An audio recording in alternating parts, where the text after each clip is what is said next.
Rubra Audiobooks presents The Yellow Wallpaper by Charlotte Perkins Gilman. It is very seldom that mere ordinary people like John and myself secure ancestral halls for the summer. A colonial mansion, a hereditary estate, I would say a haunted house and reach the height of romantic felicity, but that would be asking too much of fate. Still, I will proudly declare that there is something queer about it. Else, why should it be let so cheaply, and why have stood so long untenanted? John laughs at me, of course, but one expects that in marriage. John is practical in the extreme.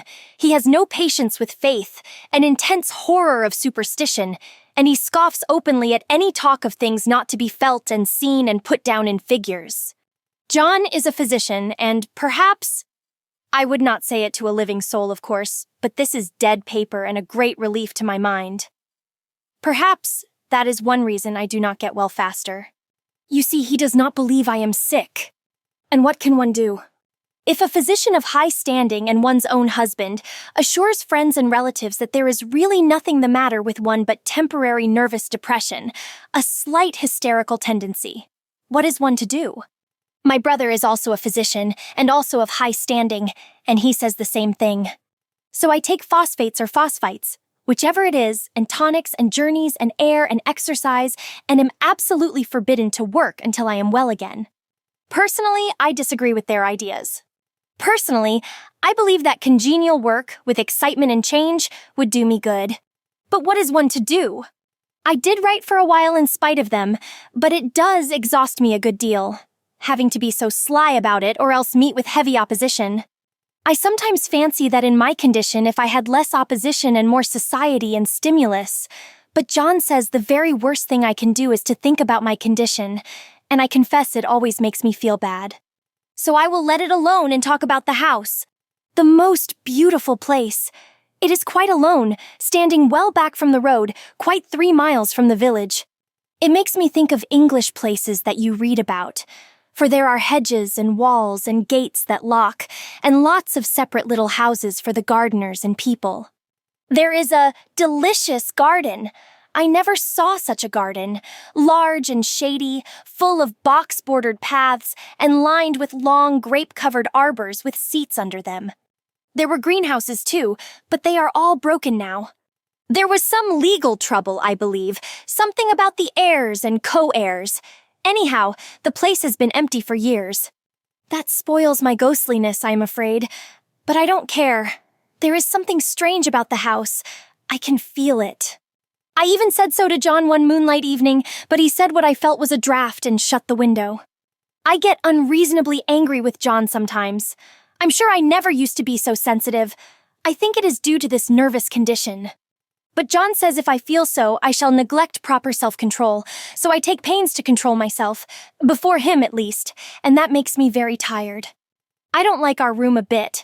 I wanted one downstairs that opened on the piazza and had roses all over the window, and such pretty old-fashioned chintz hangings, but John would not hear of it.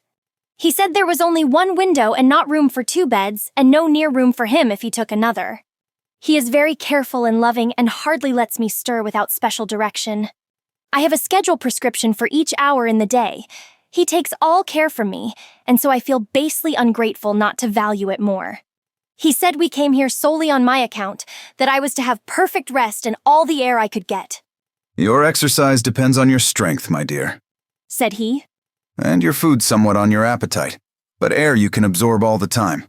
So we took the nursery at the top of the house. It is a big, airy room, the whole floor nearly, with windows that look all ways, and air and sunshine galore. It was nursery first and then playground and gymnasium, I should judge, for the windows are barred for little children, and there are rings and things in the walls.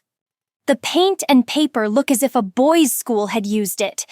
It is stripped off the paper in great patches all around the head of my bed, about as far as I can reach, and in a great place on the other side of the room low down. I never saw a worse paper in my life. One of those sprawling, flamboyant patterns committing every artistic sin. It is dull enough to confuse the eye in following, pronounced enough to constantly irritate and provoke study, and when you follow the lame, uncertain curves for a little distance, they suddenly commit suicide, plunge off at outrageous angles, destroy themselves in unheard-of contradictions. The color is repellent, almost revolting, a smoldering, unclean yellow, strangely faded by the slow-turning sunlight. It is a dull yet lurid orange in some places, a sickly sulfur tint in others. No wonder the children hated it. I should hate it myself if I had to live in this room long. There comes John, and I must put this away. He hates to have me write a word. We have been here 2 weeks, and I haven't felt like writing before since that first day. I am sitting by the window now, up in this atrocious nursery, and there is nothing to hinder my writing as much as I please, save lack of strength. John is away all day, and even some nights when his cases are serious. I'm glad my case is not serious. But these nervous troubles are dreadfully depressing. John does not know how much I really suffer. He knows there is no reason to suffer, and that satisfies him. Of course it is only nervousness. It does weigh on me so not to do my duty in any way. I meant to be such a help to John, such a real rest and comfort, and here I am a comparative burden already. Nobody would believe what an effort it is to do what little I am able to dress and entertain and order things. It is fortunate Mary is so good with the baby, such a dear baby. And yet I cannot be with him, it makes me so nervous. I suppose John never was nervous in his life. He laughs at me so about this wallpaper. At first he meant to repaper the room, but afterwards he said that I was letting it get the better of me, and that nothing was worse for a nervous patient than to give way to such fancies. He said that after the wallpaper was changed, it would be the heavy bedstead, and then the barred windows, and then that gate at the head of the stairs, and so on. You know the place is doing you good. He said. And really, dear, I don't care to renovate the house just for a 3 months rental. Then do let us go downstairs, I said. There are such pretty rooms there. Then he took me in his arms and called me a blessed little goose, and said he would go down cellar if I wished, and have it whitewashed into the bargain. But he is right enough about the beds and windows and things. It is as airy and comfortable a room as anyone need wish, and of course I would not be so silly as to make him uncomfortable just for a whim. I'm really getting quite fond of the big room, all but that horrid paper. Out of one window I can see the garden, those mysterious, deep-shaded arbors, the riotous old-fashioned flowers and bushes and gnarly trees. Out of another, I get a lovely view of the bay and a little private wharf belonging to the estate. There is a beautiful shaded lane that runs down there from the house. I always fancy I see people walking in these numerous paths and arbors, but John has cautioned me not to give way to fancy in the least. He says that with my imaginative power and habit of story-making, a nervous weakness like mine is sure to lead to all manner of excited fancies, and that I ought to use my will and good sense to check the tendency. So I try. I think sometimes that if I were only well enough to write a little, it would relieve the press of ideas and rest me. But I find I get pretty tired when I try. It is so discouraging not to have any advice and companionship about my work. When I get really well, John says we will ask Cousin Henry and Julia down for a long visit, but he says he would as soon put fireworks in my pillowcase as to let me have those stimulating people about now. I wish I could get well faster. But I must not think about that. This paper looks to me as if it knew what a vicious influence it had. There is a recurrent spot where the pattern lolls like a broken neck, and 2 bulbous eyes stare at you upside down. I get positively angry with the impertinence of it and the everlastingness. Up and down and sideways they crawl, and those absurd, unblinking eyes are everywhere.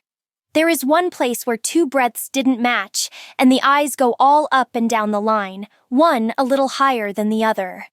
I never saw so much expression in an inanimate thing before, and we all know how much expression they have.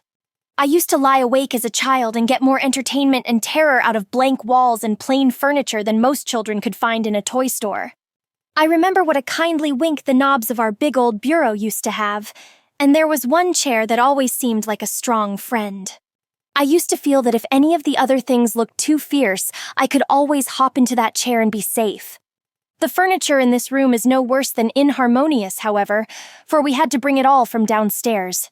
I suppose when this was used as a playroom, they had to take the nursery things out, and no wonder. I never saw such ravages as the children have made here. The wallpaper, as I said before, is torn off in spots, and it sticketh closer than a brother. They must have had perseverance as well as hatred. Then the floor is scratched and gouged and splintered, the plaster itself is dug out here and there, and this great heavy bed, which is all we found in the room, looks as if it had been through the wars. But I don't mind it a bit, only the paper.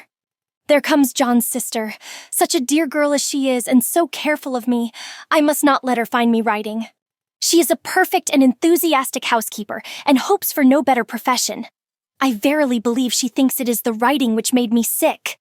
But I can write when she is out, and see her a long way off from these windows. There is one that commands the road, a lovely, shaded, winding road, and one that just looks off over the country.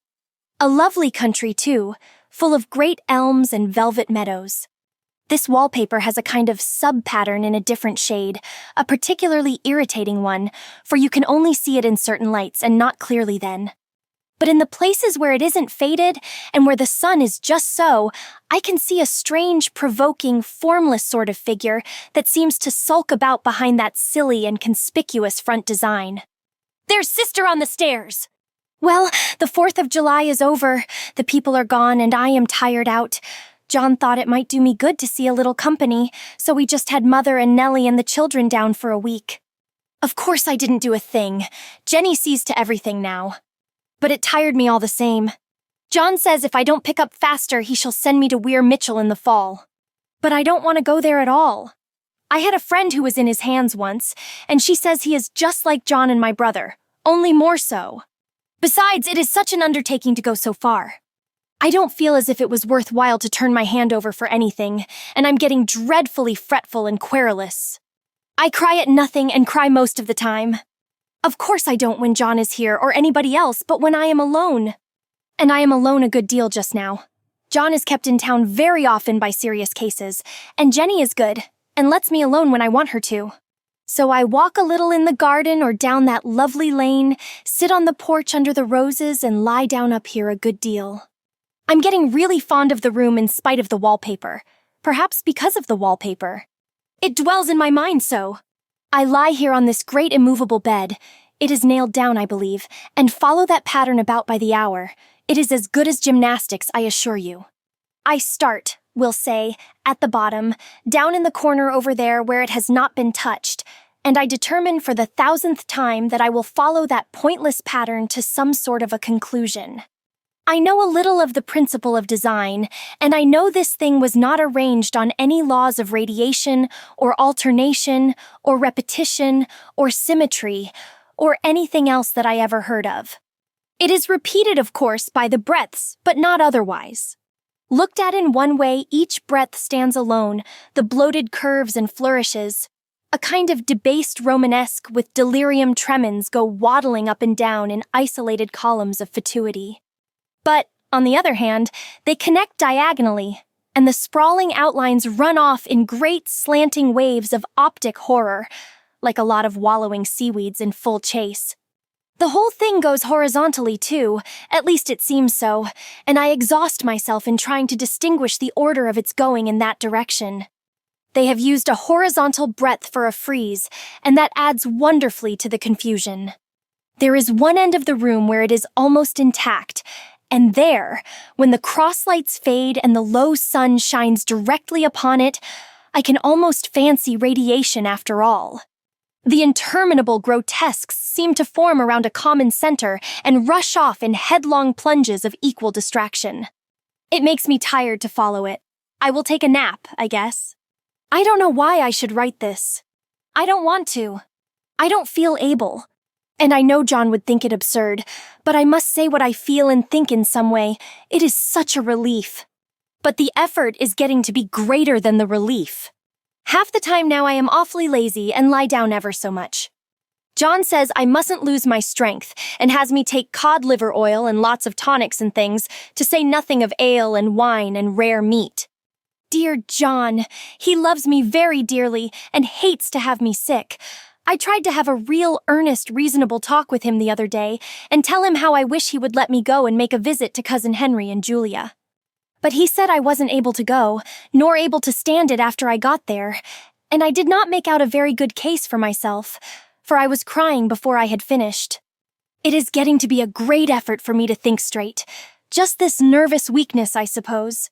And dear John gathered me up in his arms and just carried me upstairs and laid me on the bed and sat by me and read to me till it tired my head.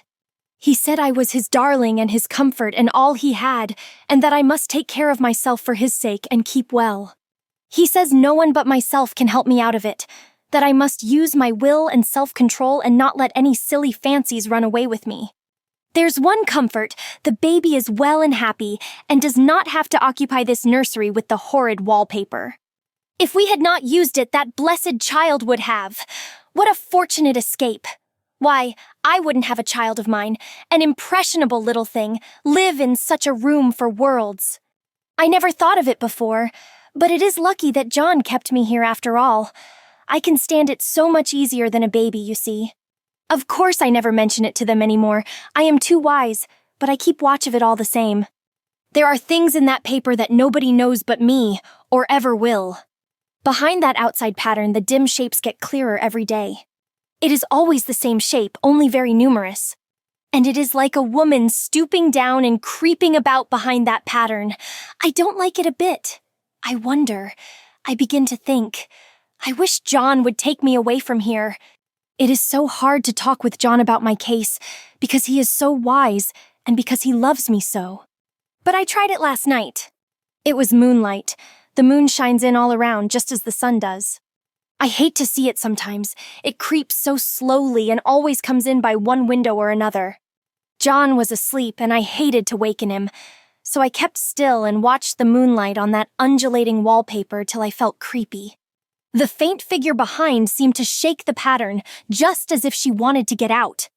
I got up softly and went to feel and see if the paper did move, and when I came back, John was awake. What is it, little girl? He said. Don't go walking about like that, you'll get cold. I thought it was a good time to talk, so I told him that I really was not gaining here, and that I wished he would take me away. Why, darling? Said he. Our lease will be up in 3 weeks, and I can't see how to leave before. The repairs are not done at home, and I cannot possibly leave town just now. Of course, if you were in any danger, I could and would, but you really are better, dear, whether you can see it or not. I am a doctor, dear, and I know. You are gaining flesh and color. Your appetite is better. I feel really much easier about you. I don't weigh a bit more, said I. Nor as much. And my appetite may be better in the evening when you are here, but it is worse in the morning when you are away. Bless her little heart, said he with a big hug.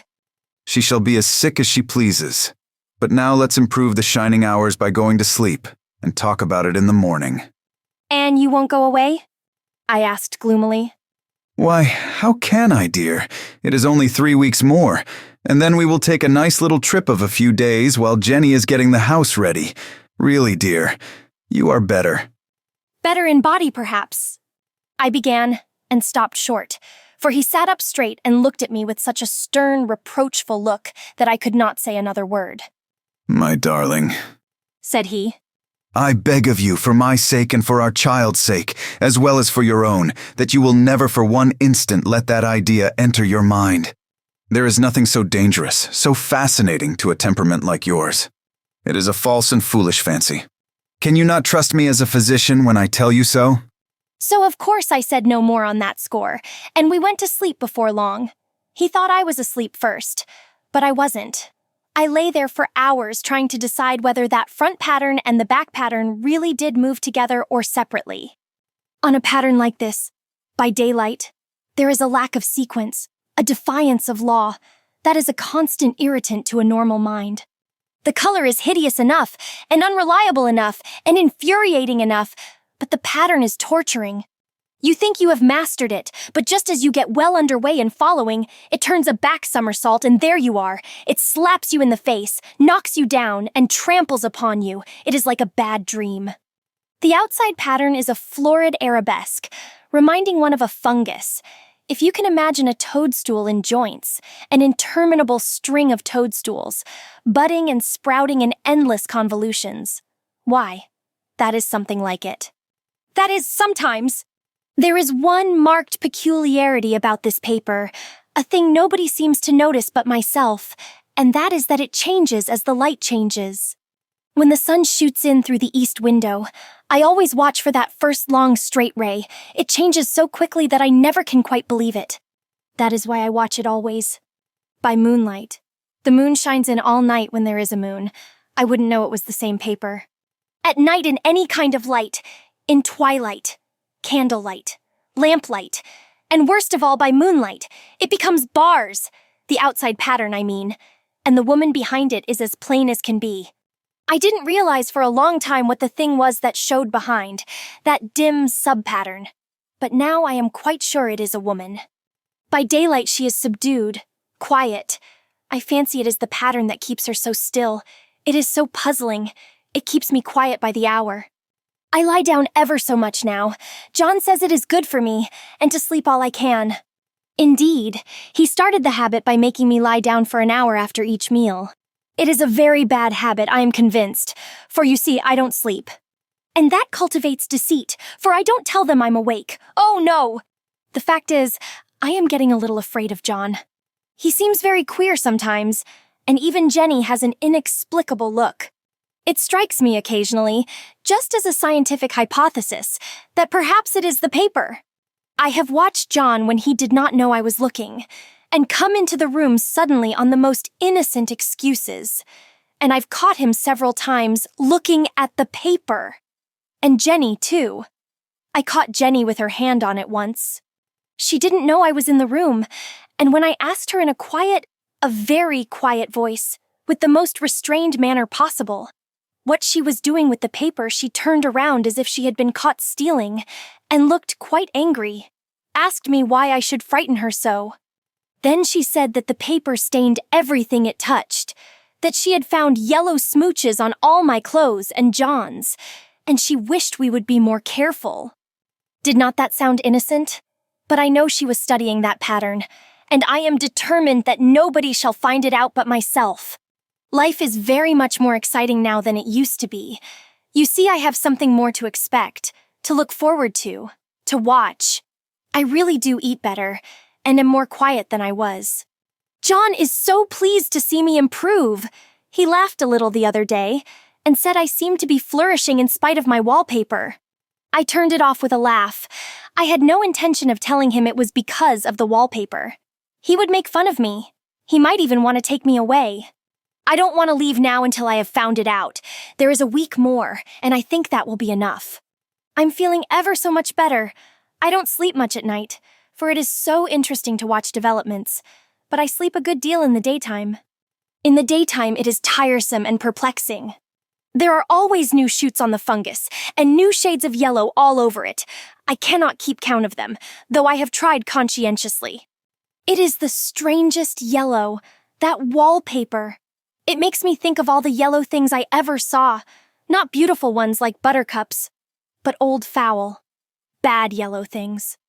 But there is something else about that paper. The smell. I noticed it the moment we came into the room, but with so much air and sun it was not bad.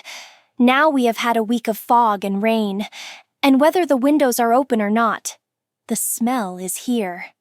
It creeps all over the house.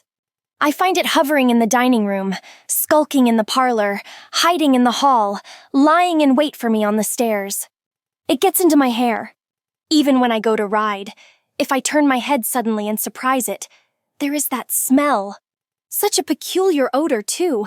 I have spent hours in trying to analyze it, to find what it smelled like. It is not bad, at first, and very gentle, but quite the subtlest, most enduring odor I ever met. In this damp weather, it is awful. I wake up in the night and find it hanging over me. It used to disturb me at first. I thought seriously of burning the house to reach the smell. But now I am used to it. The only thing I can think of that it is like is the color of the paper, a yellow smell. There is a very funny mark on this wall, low down, near the mopboard. A streak that runs round the room. It goes behind every piece of furniture, except the bed. A long, straight, even smooch, as if it had been rubbed over and over. I wonder how it was done and who did it, and what they did it for. Round and round and round, round and round and round. It makes me dizzy. I really have discovered something at last.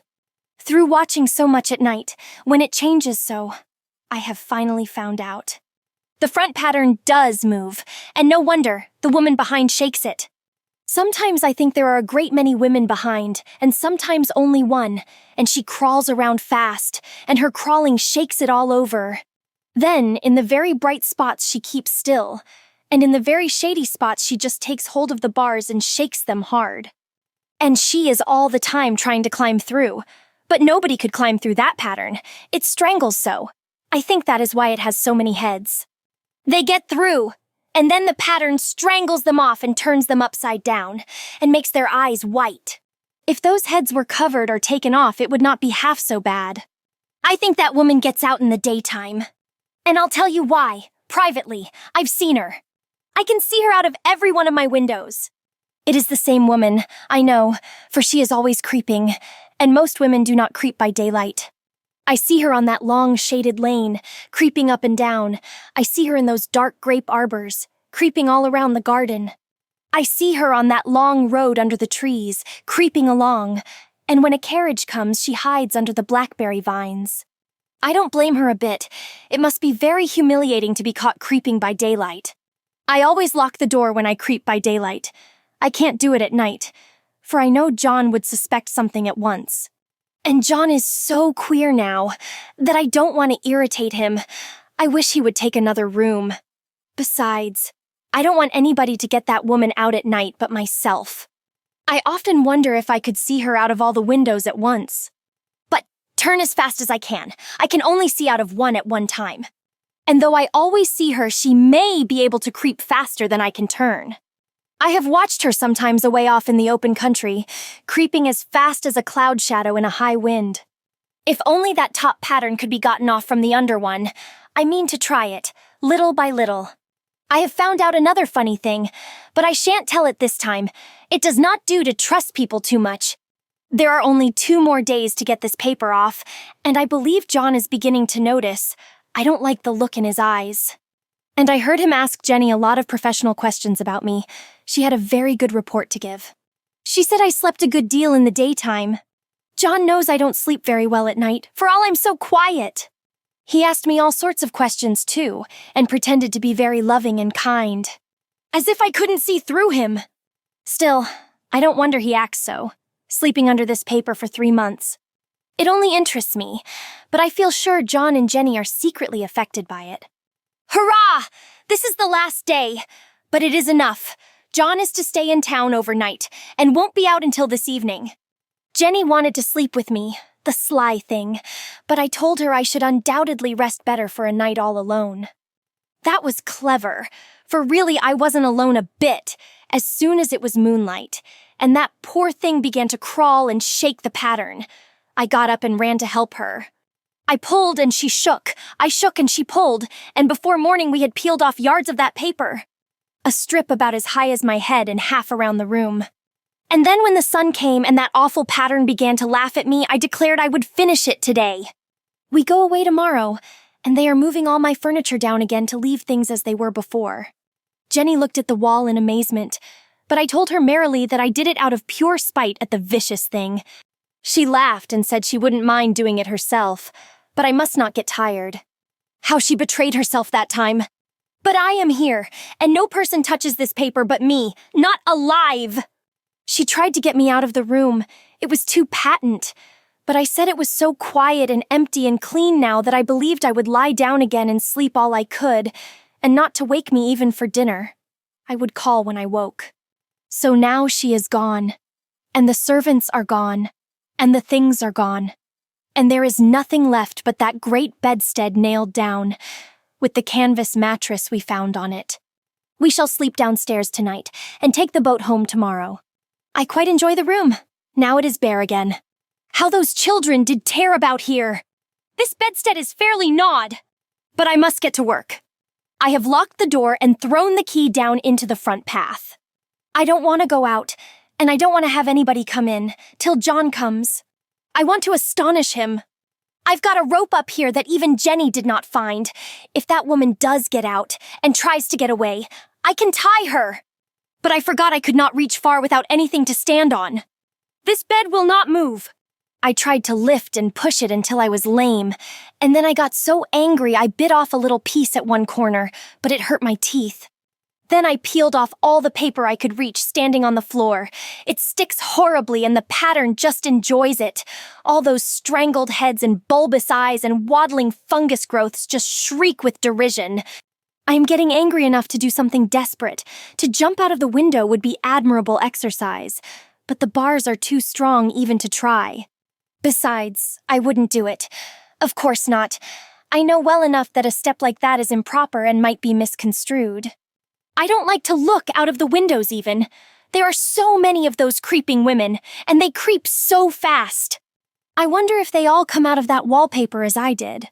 But I am securely fastened now by my well-hidden rope. You don't get me out in the road there.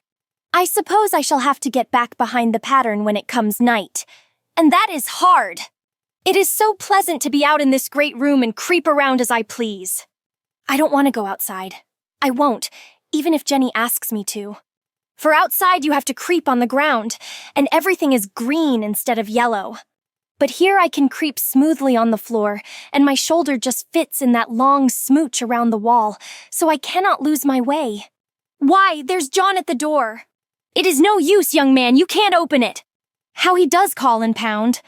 Now he's crying for an axe. It would be a shame to break down that beautiful door. John, dear, said I in the gentlest voice, the key is down by the front steps under a plantain leaf. That silenced him for a few moments. Then he said very quietly indeed, Open the door, my darling. I can't, said I. The key is down by the front door under a plantain leaf. And then I said it again, several times, very gently and slowly, and said it so often that he had to go and see, and he got it, of course, and came in. He stopped short by the door. What is the matter? He cried. For God's sake! What are you doing?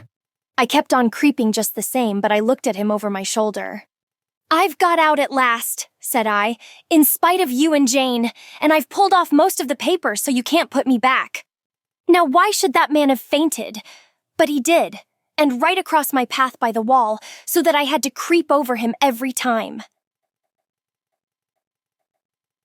This has been The Yellow Wallpaper by Charlotte Perkins Gilman. If you enjoyed this book and want to hear more like it in the future, giving a like on the video or subscribing would really help us out. Thanks for listening to Rubra Audiobooks.